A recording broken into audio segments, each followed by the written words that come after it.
بسم الله الرحمن الرحيم وبه نستعين والصلاة والسلام على سيدنا محمد أشرف شمس الهداية واليقين. صدر محترم حضرت مولانا خالد سیف اللہ رحمانی صاحب، محترم جنرل سیکریٹری بورڈ حضرت مولانا شاہ محمد فضل الرحیم مجددی صاحب، بورڈ کی قیادت اور تمام ملی اور دینی جماعتوں کے نمائندگان اور آپ تمام حاضرین مجلس، کہنے والے نے کہا تھا مسائل کیسے بھی ہوں تا قیامت رہ نہیں سکتے،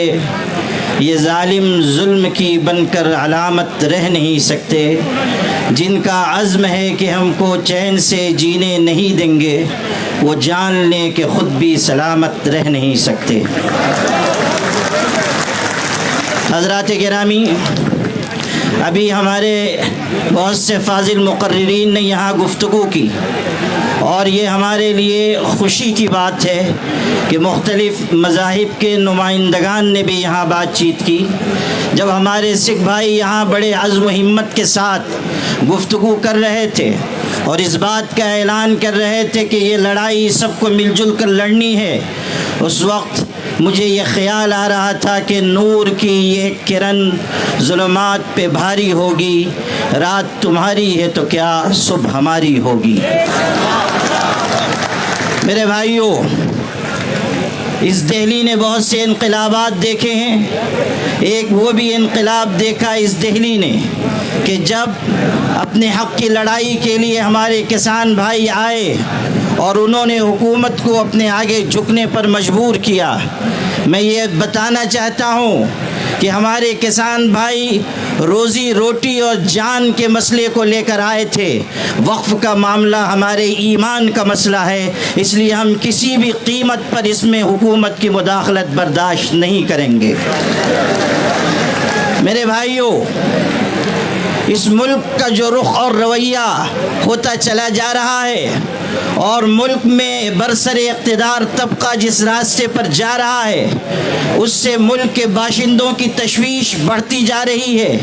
ہمیشہ یاد رکھیے، محبت ملکوں اور خاندانوں کو جوڑنے والی چیز ہے اور نفرت ملکوں اور خاندانوں کو توڑنے والی چیز ہے۔ نفرت کے راستے پر جو لوگ چل رہے ہیں اور ملک کو چلانا چاہتے ہیں وہ جان لیں کہ اس میں ملک کی سالمیت اور بقا نہیں ہے۔ اگر ملک باقی رہے گا تو محبت کے ساتھ اور ایک دوسرے کی مدد اور تعاون کے ساتھ باقی رہے گا۔ یہی پیغام all India Muslim personal law board کا ہے کہ ہم سب اس ملک میں متحد ہو کر محبتوں کے ساتھ جیتے رہیں۔ ہمیں اس بات کی، ہمارے لیے یہ بات نہایت افسوسناک ہے کہ جوائنٹ پارلیمانی کمیٹی نے وہ رویہ اپنایا جو دوہرا رویہ کہا جا سکتا ہے، اور جے پی سی کے چیئرمین نے جس طرح کا بیان چند دن پہلے دیا ہے اس نے یہ واضح کر دیا کہ وہ امینڈمنٹ بل میں ترمیمات کے لیے سنجیدہ نہیں ہیں بلکہ وہ کسی مخصوص ایجنڈے کے اوپر کام کر رہے ہیں۔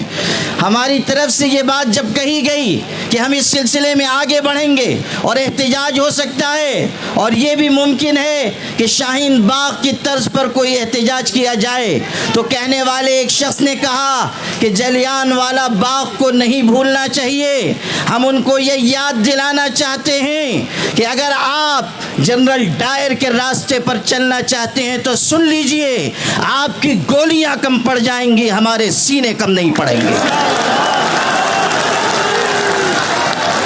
آپ کس کو دھمکی دے رہے ہیں اور آپ کس قوم کو مخاطب کر رہے ہیں کہ آپ یہ سمجھتے ہیں کہ مسلمانوں کو خون کی ننھی منی ندیوں سے ڈرا کر آپ اپنے ایجنڈے پر چل سکیں گے؟ سن لیجئے، ہم وہ ہیں کہ خون کے بحر قلزم سے گزر کر بھی داستان عزم و عزیمت لکھ کر آپ کو دکھا دیں گے۔ میرے بھائیوں، آج یہ بات کی جا رہی ہے کہ ہم جلیان والا باغ بنا دیں گے